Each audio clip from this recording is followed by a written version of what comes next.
Hi, my name is Vickie Morgan, and I'm a clinical art therapist. I've been invited to talk with you today a little bit about therapeutic applications of art making that you may be able to use in the classroom setting. So I've created a little bit of a talk for you to outline some of these concepts.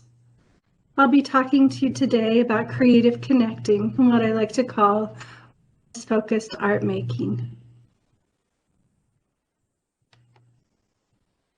First, I want to talk to you a little bit about what I do and what I am and what art therapists are and what our backgrounds are so that you have that information as a frame as we go forward. So art therapists are individuals, people who have a high level of art making experience and art making skills. They have a familiarity with art history and cultural applications of art making. They have a knowledge of psychology and of counseling skills, and art therapists carry a master's level degree in art therapy or art therapy counseling. Depending on where art therapists practice, they can have a credential in art therapy that's a national credential called an ATR or an ATRBC, and they can in many places carry a license. So for example, I have an ATR, I'm a registered art therapist, and I have a CMHC, which is a clinical mental health counseling license with the state of Utah. Art therapists, like myself, have a high level of experience with art making and art making skills. They have familiarity with art history and with cultural implications of art and art making. And they have a knowledge of psychology and counseling skills. Art therapists carry a master's level degree in art therapy or art therapy counseling. We often carry a professional credential or license depending on where we practice. So for example, I carry an ATR, which means I'm a registered art therapist nationally, and I also have a CMHC license. I'm a licensed clinical mental health counselor in the state of Utah. So one way I like to talk about art therapy is that art therapists are specialists in using art making and art materials in the support of therapy and wellness. How can art making be therapeutic? Art materials in and of themselves have psychological properties. They have ways of triggering an experience, emotion, memory, thought, and we harness those experiences and utilize them in the art making process to gain insight into our own thinking, our own obstacles, our own emotions. Facilitated art making can offer a therapeutic expression, it can offer containment, it offers safety, and it offers support, either emotional or physical support, for people who might need that level of support in a therapeutic context. Art making in and of itself is practicing. It offers opportunities for skill acquisition, and along those lines, it promotes self-efficacy and can promote opportunities to develop or improve self-esteem. All art making has potential wellness benefits. Human beings are innately creative. Art making can lead to personal insight, it can help us identify feelings, and it can be a way to communicate and connect with others even when we're separated. In the example here that I'm showing from a cave painting, that divide is based not only on space but time. Thousands of years have passed since this image was made, and yet it still communicates to us in the present. Ellen Dissanayake says, one of the most striking features of human societies throughout history and across the globe is a prodigious involvement with the arts. Everyone can access their creative self through the arts. Sometimes people have inhibited in that creative process, but it is a seed inside of us that we can allow to germinate, to improve our self-expression and also improve our personal insights about ourselves and the world around us. With that in mind, what goes into the art making experience? Well, many things. And in fact, Ellen Winter, a researcher from Boston College, writes about studio habits of mind, and touches on many of these topics in her writings on art education. And she identifies visual sensation, kinesthetic engagement, the actual physical process of creating, and the fact that art can be made with social setting as well as individually, that art allows for an emotional expression and that it allows for verbal processes, but it doesn't have to have verbal processes to engage all those things. Art also offers open problems with creative solutions and many possible solutions for addressing those problems. In a way, it kind of equalizes those opportunities so that there isn't just one right answer, but there are many possible answers. And it opens people up to seeing the many possibilities that they might be able to kind of tap into to address whatever their current need might be. Right now, how does this affect us? Well, right now, we're in the midst of the COVID-19 pandemic. People are afraid of getting sick. People are separated from their support systems and their loved ones, their agencies that they reach out to under normal circumstances, and their friends. So people are feeling very isolated. Economic insecurity is affecting families, which affects students and student learning. And we've seen levels of depression and anxiety skyrocket. In recent research, it has been highlighted that depression and anxiety in our general population have increased threefold since the start of the pandemic. And along with that, a lot of those psychosocial stressors cause other problems such as neglect or abuse or feelings of worthlessness or hopelessness. So all things that are really important to address right now, not just about the illness itself, but all those ripple effects that are really underscoring what's happening in our society and what's kind of falling through the cracks. What's important to acknowledge with that is that our community is facing significant strain and that art offers a way to release and relieve that pressure. How can art making support wellness right now? Well, art making can be utilized to reduce the feelings of isolation. It can aid in self-expression, including the expression of these difficult thoughts and feelings that people are experiencing as a result of the stresses they're experiencing. And it can foster a sense of connection even when people aren't able to connect physically. So it gives us a lot of opportunities to address some of these core emotional and social needs that we're experiencing right now. So how can we use art wellness and community? Well, there are a number of possibilities that I see. And while I don't expect or hope or wish that anyone try to adopt the role of an art therapist, there are many of ways that art can be used in the classroom or in the virtual classroom to reduce the sense of isolation that people might be experiencing, to also allow people opportunities to express some of the thoughts that they're having and feelings and tensions and stresses that they're experiencing. And there are definitely ways that art can bridge that gap and connect people and communicate with each other. So here are some of the thoughts that I had.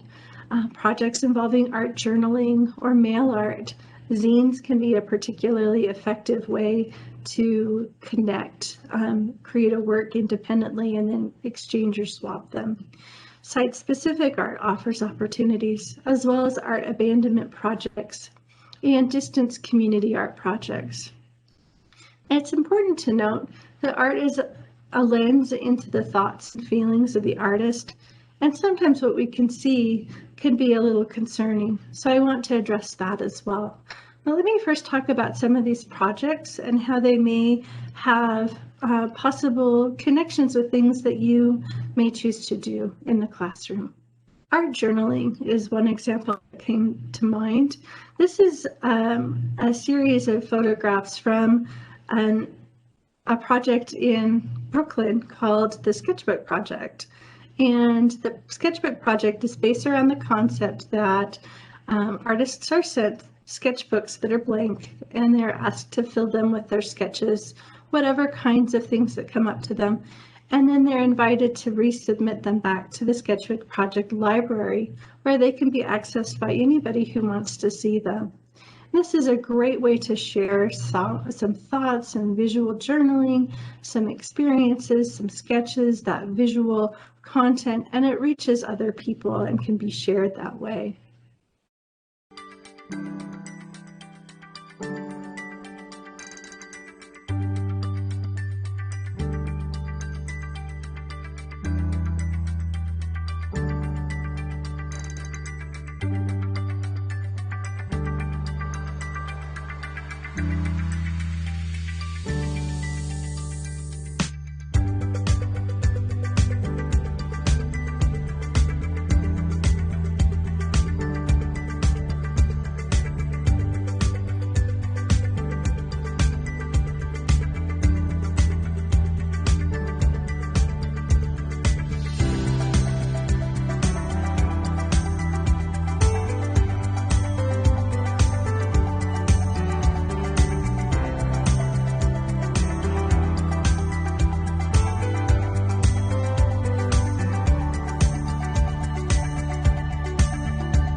Mail art is another great example of a way to utilize art to connect people that are separated physically.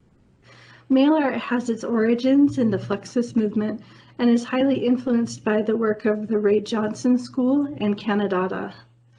It's utilizing the postal system, and in some ways it pushes the boundaries of what can be shared and how it can be shared through a system as structured as the postal system. And so while this has been around since the 1960s, current manifestations of the project today, including this one.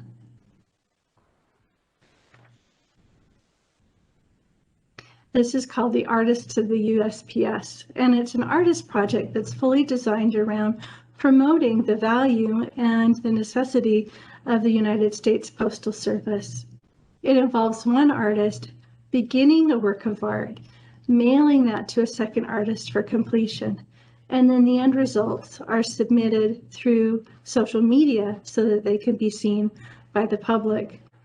Zines are another way that artists can reach out and share and connect, but in a very different format. Zines are short form magazines, and they've been around since about the 1930s, beginning with the Chicago Correspondence School. They really began to take off in the 1970s with the advent of corner copy machine stores and printing companies, utilizing at the time, new technology of the Xerox copy machine. And since that time, they've been really accessible and really available, and a little bit of a counterculture element. Zines are inexpensively produced and are sold on the cheap, or are often dropped off in locations and offered for free for people to pick up and share and exchange that way. Artist trading cards offer another opportunity art making exchange to happen. They're a very small format, about the size of a business card, and they're easy to recreate or reproduce in mass quantities, and they're shareable. So they're designed to be swapped with each other, which obviously has some connecting connotations involved there as well.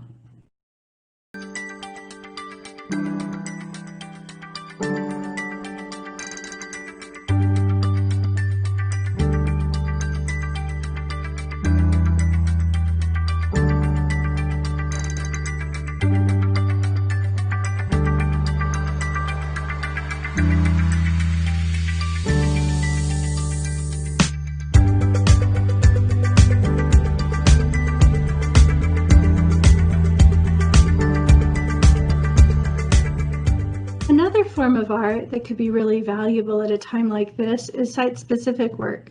And I have an example of a work by Andy Goldsworthy here for you to enjoy. This offers opportunities to take the art making outside of the classroom, and as Andy Goldsworthy did, create work using materials that are readily available out in nature. And then his method for documenting this art was just to take a photo of it or create a film or video of the imagery. And that's something that's pretty accessible to pretty much all of us today. The Art Abandonment Project provides another opportunity to incorporate art into the local landscape, and also to get people outside of the four walls where they're doing the majority of their studies these days. The Art Abandonment Project involves creating works of art and then leaving them so that they can be found by other people. And there's a gesture involved in that where there's a sense of giving and not necessarily knowing how the recipient is going to receive the work, but knowing that that work kind of perpetuates in the community. And so there's a mention about giving that's really salient right now, and that ability to, influence or impact somebody, maybe somebody we don't even ever end up meeting. That might be a really timely thing to experience right now in our time of disconnection and isolation. And it's worth noting that being outside safely has a lot of wellness benefits to offer. Vitamin D is good for our immune system as well as our mood, and getting sunlight is a nice way to expose ourselves to that. Of course, doing that safely. And then just being outside, breaking up that experience of being in the same place day in and day out kind of allows people a reprieve from the monotony of telecommuting and telestudying that they tend to be kind of cooped up in right now.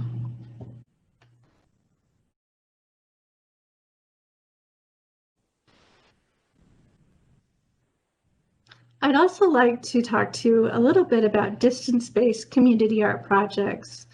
And I'm going to use a project that I created in May of 2020 to illustrate this idea. This is a project that I created called Flock Together While Apart, and it was designed to address the psychological needs and stresses of hospital workers. We utilized birds as a metaphor for connecting safely, since birds often congregate together and migrate together and do that without ever having to physically touch. It also provided a metaphor that was an uplifting kind of image, and it provided an example of interdependence without the direct physical contact.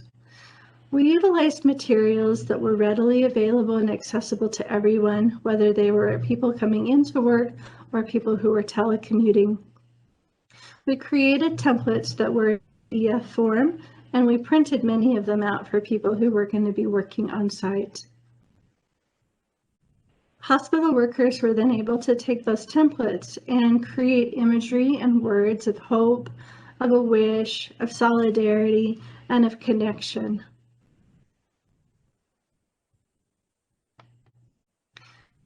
Completed birds were then collected and assembled, and they were hung together. The birds were also photographed when they were prepped for hanging and display. And when the birds were seen by themselves, they offered that expression of relief, of a creative outlet, of a mindfulness moment for the individual who created them. When they were hung together, they came to represent solidarity. We're all in this together, and we're flocking together to hold ourselves together and be supportive to each other through this challenging time. We also created an Instagram handle where I could post the photographs of the birds, and we essentially created a virtual flock that people could see from anywhere. Were they at home, at work, they could go through and observe and notice the different birds that had been submitted for this project and read their messages a little more up close. So how to go about applying a social connection project in a school setting? Well, the projects I've discussed have an art history presence, so there's a lot that can be done to tie into curriculum you may already be offering. All of the projects in one way or another revolve around ideas of connection, of social consciousness, or using art in an activist kind of framework. And teachers can utilize the classroom sessions to create dialogues on types and purposes of projects. Teachers can also collect and redistribute things like mail art, trading cards, and community art project submissions or ideas. The students can use phone cameras, and they can be used to document and submit artwork projects, whether they're used for site-specific art projects or for mail art or zines, or even taking pictures of a page of a sketchbook or a visual journal. Students can engage in a sketchbook swap or just exchange pages. This would be important to do with COVID safety precautions in mind, but it's very doable. And within the purview of you as an instructor, students can use social media as a means to share the projects they're working on. Again, I suggest creating some expectations and rules and guidelines for using social media within an education standpoint. And there is some limited functionality in the way Canvas for the classroom can be used to promote this exchange as well, which might be worth exploring depending on the capabilities in your school and your district. The majority of what I've been talking about with you are things that can definitely be applied to a classroom to utilize the art to promote a sense of connection and solidarity and relieve some of the feeling of isolation that can often ripple effect into student levels of depression or anxiety. It's also really important to note that teachers are often the first to notice when students exhibit signs of stress that might go beyond what students might be able to handle. And with COVID-19 and related issues, a lot of those stressors are significant as ever and even more significant. And it's really worth addressing that and acknowledging that that is true for people. Depression and anxiety are higher, as I mentioned, and this definitely is affecting our students as well. And the economic instability and family stressors can often have really negative impacts on our students, and those need to be addressed. Sometimes they show up in student lack of engagement, and sometimes we might be concerned that there's actually harm happening in the home. But these things are harder to notice right now, especially when so many of us are in and out of the physical classroom or solely teaching online and only connect with students through a computer terminal and an internet connection.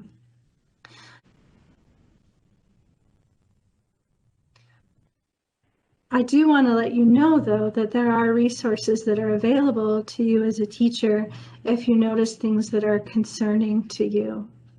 Here are a list of some of the resources for mental health support in our state. The Safe UT app, you can use this app anonymously, or you can share the way that you're familiar with the student who may be in crisis. The Unique Crisis Line, and the number is listed there, 1-800-587-3000. The Child Abuse and Neglect Hotline at 1-855-323-3237. Your school also likely has policies in place for addressing concerning student behaviors or situations. Reach out to your principal, and remember that often as teachers, you are one of the most trusted people in your students' lives. And sometimes they'll come to you when they won't talk to anybody else about what might be going on for them. I hope this information has been helpful to you, that you're able to consider a number of ways that you can utilize some of these projects to influence student connection and reduce some of those difficult feelings and experiences people are going through, and allow them an avenue of expression. Sometimes some of the most amazing art comes out of crisis, and we want to make sure that we utilize this as an opportunity for people to feel they can express themselves in their most authentic ways. My name is Vickie Morgan, and I'm a clinical art therapist, and I'm very glad that you would join me for this session today. Take care.